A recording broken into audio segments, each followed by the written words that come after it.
Saudara Sekjen PDI Perjuangan Hasto Kristianto mengungkap, Presiden Joko Widodo sempat berupaya mengambil alih kursi Ketua Umum PDIP. Jokowi menanggapi dengan jawaban, jangan seperti itu. Sekjen PDIP Hasto Kristianto menyebut Presiden Joko Widodo sempat berupaya untuk mengambil alih kursi Ketua Umum PDIP. Hasto menyebut rencana tersebut terjadi beberapa bulan sebelum pemilu.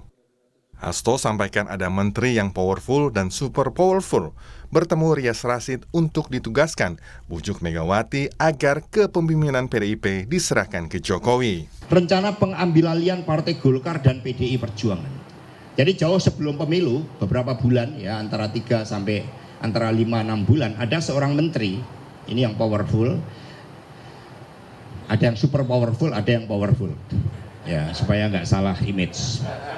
Ini ditugaskan untuk ketemu Pak Rias Rasid oleh Presiden Jokowi. Pak Rias Rasid ditugaskan untuk membujuk Bu Mega agar kepemimpinan PDI Perjuangan diserahkan kepada Pak Jokowi. Ini dalam rangka kendaraan politik tadi untuk 21 tahun ke depan tadi. Pernyataan Hasto direspon Presiden Joko Widodo. Jokowi menyayangkan dirinya kerap dicap ingin merebut kursi Ketua Umum Parpol. Jokowi menjawab, jangan seperti itu. Kursi Ketua Umum? Bukan Golkar. Pak Hasto bilangnya Pak Jokowi memilih katanya. Katanya mau ngerebut Golkar, katanya mau ngerebut masa semua mau direbutin semua. Jangan seperti itu, jangan seperti itu. Jangan seperti itu. Ketua Umum Partai Golkar Airlangga Hartarto juga menanggapi pernyataan Sekjen PDIP Hasto Kristianto. Airlangga hanya menjawab, silakan tanya ke yang memberi statement.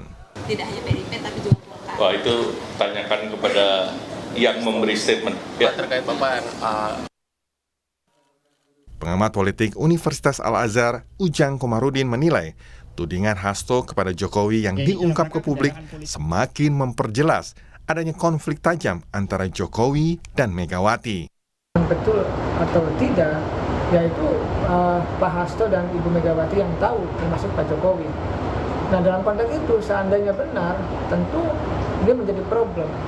Artinya memang ada hubungan yang tidak baik, hubungan atau konflik yang tajam antara Jokowi dengan Megawati. Nah, dalam konteks itu saya melihat ya tentu sungguh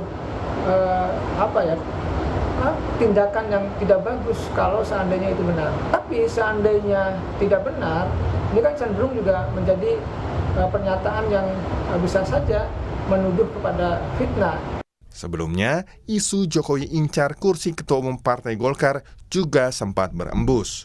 Kala itu, hubungan Jokowi dengan PDIP dikabarkan renggang pasca majunya Gibran jadi cawapres Prabowo Subianto.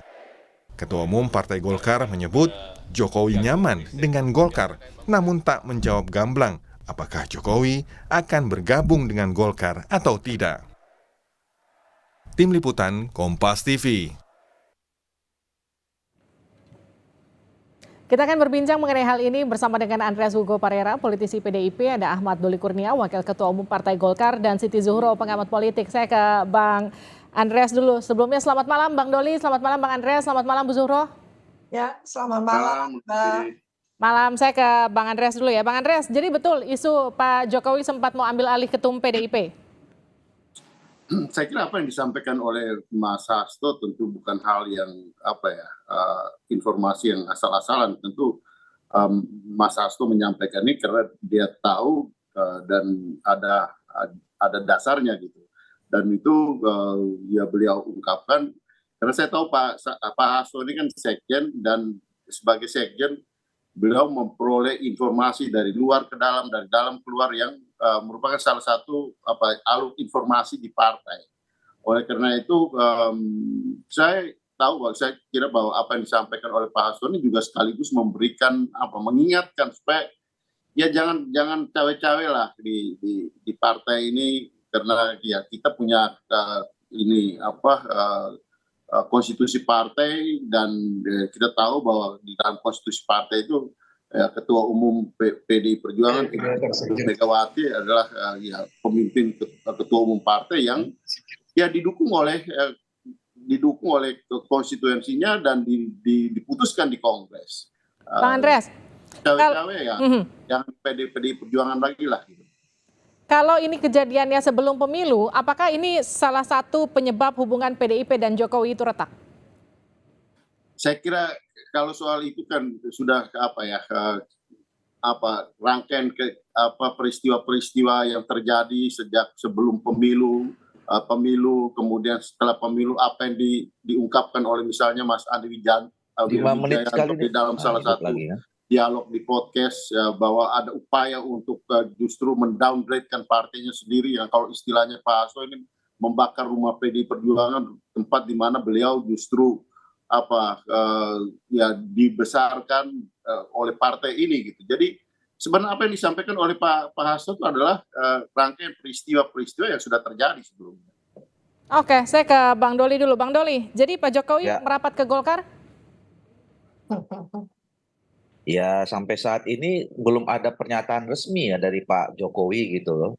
Ya kan selama ini kan ini muncul informasi spekulatif gitu ya, bahwa Pak Jokowi akan merapat ke Golkar, kemudian diisukan akan mengambil posisi ketua umum Golkar.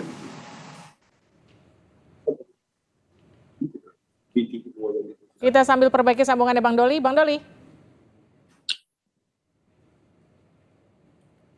Yes, Bang Doli. Oke, kita perbaiki sambungannya dengan Bang Doli. Saya ke Bu Zuhro dulu deh. Bu Zuhro, gimana nih? Tadi Bang Doli sempat mention sedikit isunya Pak Jokowi mau masuk ke Golkar, jadi ketum Golkar. Tapi sudah sempat ada pernyataan juga kalau dari PDIP, Bang Hasto sempat ada upaya untuk jadi ketum PDIP. Ini kenapa? Memang Pak Jokowi butuh sebagai ketua umum parpol? Iya, itu kan dari perspektif Pak Jokowi mungkin ya, bahwa katakan gitu ya, belajar dari pendahulunya presiden-presiden itu memiliki positioning atau posisi yang sangat strategis ya. Segera setelah Purna Bakti kayak Pak SBY menjadi ketua umum partai dan Partai Demokrat satu lah kan seperti itu. Nah sementara Pak Jokowi kan sebetulnya adalah kadernya PDI Perjuangan. Jadi bukan kadernya Golkar, bukan partai Golkar. Nah, dalam konteks itu sebagai kader wajar saja kalau terobsesi untuk paling tinggi itu ya istilahnya achievement dari seorang kader itu yang menjadi ketua umum sebetulnya kalau di internal. Lalu kalau ke eksternal ya baik legislatif maupun eksekutif kan seperti itu. Nah, masalahnya ketika yang bersangkutan mungkin Pak Jokowi ini ingin menjadi ketua umum partai kan tentu harus mengikuti ya Bang Andreas ya bagaimana aturan main yang ada di PDI Perjuangan. Lah ini kita juga belum mendengarkan sampai sejauh ini bahwa Pak Jokowi itu sudah keluar atau tetap masih ada sebagai kader dari PDI Perjuangan. Ini juga kita nggak tahu kan gitu. Jadi mestinya memang de facto de jure itu jelas gitu ya. Mungkin secara de facto tidak lagi dengan PDI Perjuangan, tapi secara de jure mungkin belum ada kata putus gitu ya dengan PDI Perjuangan. Jadi itu dulu mungkin yang harus diklarifikasi gitu. Sebelum katakan obsesinya untuk menduduki ketua umum di PDI Perjuangan itu dimungkinkan. Apalagi ada semacam analisis atau mungkin prediksi-prediksi yang jauh gitu ya, seolah-olah ini sudah masuk bursanya Partai Golkar yang akan munas Desember 2024 ya gitu. Saya ke Bang Andreas lagi. Bang Andreas, jadi sebetulnya siapa menteri powerful dan super powerful itu yang dikatakan mendekati Pak Aryas Rashid untuk bicara ke Bu Mega? Saya kira ya, saya tidak tahu persis juga, tapi saya kira di situ kan kita lihat tahu kan di ujungnya Pak Aryas Rashid. Artinya informasi melalui Pak Aryas Rashid kan bisa tahu siapa menteri powerful dan yang super powerful di Republik ini gitu. Tapi intinya adalah bahwa apa yang disampaikan lagi oleh Pak Hasto dari peristiwa yang sebenarnya oleh beliau sendiri beliau sampaikan 5-6 bulan sebelum pemilihan umum kemarin, untuk mengingatkan supaya ya beliau jangan artinya di PDI Perjuangan di dalam partai ini juga kita punya aturan main yang sudah jelas, dan Ketua Umum PDI Perjuangan Ibu Megawati itu adalah ya ketua umum partai yang dipilih oleh Kongres, dan itu merupakan ketua umum yang powerful, yang mempunyai konstituensi dan dasar hukum di partai itu jelas gitu. Sehingga apa yang disampaikan oleh Pak Hasto itu ya sekaligus memberikan warning, kalau mau cawe-cawe cukuplah, dan jangan cawe-cawe lagi di PDI Perjuangan. Jangan cawe-cawe ke PDI Perjuangan, Bang Doli. Kalau cawe-cawenya ke Golkar boleh nggak? Ya, itu kan tadi saya katakan, kita ini kan Golkar, PDI, dan saya kira juga partai-partai yang lain ya, itu besar dan berkembang sampai saat ini kan karena memang kita punya aturan-aturan ya, aturan main dalam organisasi sendiri ya. Apalagi Golkar kan punya tradisi berorganisasi yang sangat kuat.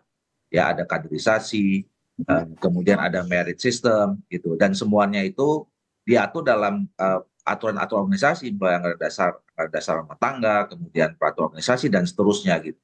Jadi sebenarnya ya tadi kalau sikap Golkar, kami berkali-kali mengatakan Golkarnya adalah partai terbuka, ya. Siapa saja boleh bergabung selama mempunyai visi yang sama, nilai perjuangan yang sama gitu. Jangankan seorang presiden, sebagai seorang anak rakyat saja kami terima dengan tangan terbuka gitu. Tetapi tentu kemudian ada aturan dan mekanisme yang berlaku pada saat seseorang itu masuk ke partai kami kira-kira. Nah, Bang Doli, kalau kata Bang Doli tadi barusan siapapun boleh bergabung, apalagi presiden. Tapi boleh nggak bergabung langsung jadi ketua umum? Ya tadi kan sudah saya jelaskan, kita ada aturan mainnya, ada mekanismenya. Jadi kalau mau jadi ketua umum itu harus terdaftar dulu menjadi anggota minimal 5 tahun, ya, terus kemudian pernah jadi pengurus di DPP juga 5 tahun, gitu. Nah jadi panjang syaratnya. Berarti kalau jadi dari ADART nggak mungkin ya?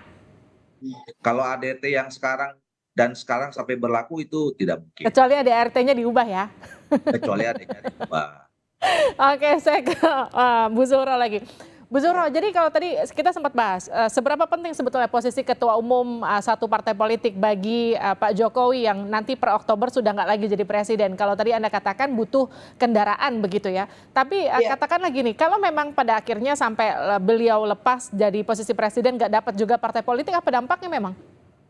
Ya tentu ya, sebagai sekarang saat ini ya presiden apalagi 2 periode, bisa dibayangkan kan kalau berhenti begitu saja terus tidak megang apapun gitu kan, pastinya bargaining position-nya, jadi political bargaining-nya gitu ya, bargaining politiknya itu kurang. Jadi apalagi menghadapi tentu partai-partai besar sebesar PDI Perjuangan, Golkar. Tapi sayangnya baik PDI Perjuangan maupun Golkar itu punya aturan mainnya sendiri. Jadi tidak bisa lompat. Meskipun beliau sudah lama di PDI Perjuangan gitu ya. Kan itu ada prosesnya bagaimana bisa direkrut menjadi ketua umum. Itu aturan mainnya politik kebudayaan politiknya ya, budaya politik di internal PDI Perjuangan tuh rumit itu. Demikian juga meskipun Golkar dalam hal ini ya terbuka dan sebagainya katanya tadi, jenjang-jenjang itu yang harus dilalui gitu ya. Kalau jenjang-jenjang tidak dilalui hanya mengandalkan popularitasnya saja,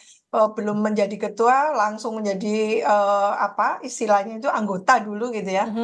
Udah masuklah ke Golkar jadi anggota, selisih berapa jam langsung menjadi ketua umum, itu bim salah bim cara apa itu kan gitu ya. Jadi ya itu yang tidak dimungkinkan. Maka memang Pak Jokowi harus mempertimbangkan dengan seksama realitas yang seperti itu menghadapi partai-partai besar yang tidak bisa ditreatment atau diperlakukan seperti partai yang belum masuk di parlemen ya. Jadi dalam hitungan jam gitu bisa saja siapapun jadi anggota dan ujuk-ujuk menjadi ketua umum. Ini juga sangat tidak sehat kalau menurut saya, karena partai politik ini pilarnya demokrasi. Jadi harus ada histori gitu ya.